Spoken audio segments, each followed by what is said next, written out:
نشكل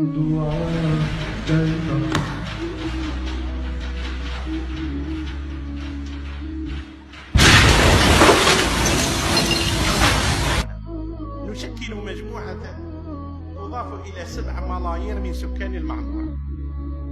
هل الأكثرية على الإيمان أم على الكفر؟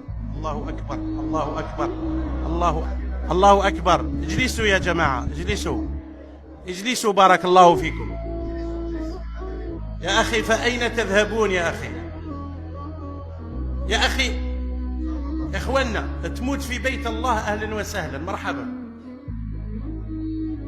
يا أخي يا أسعدها من لحظة نموت فيها في بيت الله عز وجل. قال النبي صلى الله عليه وآله وسلم: ما اجتمع قوم في بيت من بيوت الله يتلون كتاب الله ويتدارسونه فيما بينهم إلا غشيتهم الرحمة ونزلت عليهم السكينة. رسول الله صلى الله عليه وسلم: سبحوا أيها الأكابر، سبحوا أيها الفضلاء، لا إله إلا الله، سبحان من يسبح الرعد بحمده والملائكة من خيفته، لا إله